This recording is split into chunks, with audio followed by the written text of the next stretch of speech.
Hey guys, in today's video, I'm going to be installing some wheel spacers on my Chevy Suburban here. If you're new here, welcome to the channel and don't forget to subscribe. So I've been wanting to widen up my rear stance a little bit better and also have better stability in the rear because the wheels are kind of tucked in there. So with these new wheel spacers here, I'm hoping that the tire hits first besides the body, so it sticks my tire out just enough so I don't have any issues while I'm on the trail. All right, so first you want to get your chuck on some jack stands of what wheel you're working on. Obviously use chocks. We're going to want to take off the tire first.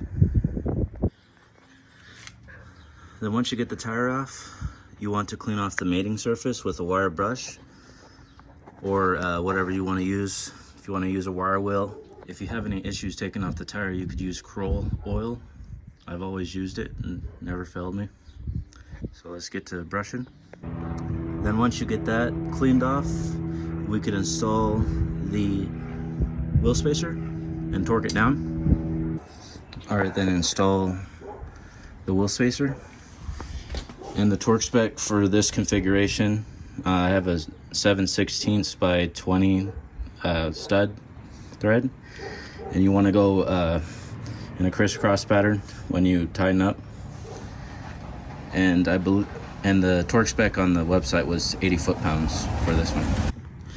And then I torqued the tire back down to 80 foot-pounds as well.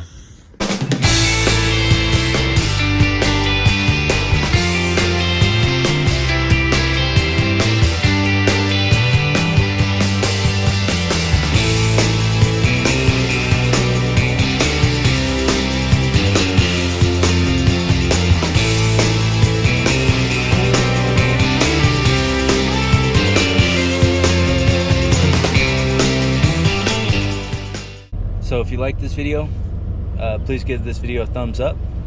And as always, don't forget to subscribe.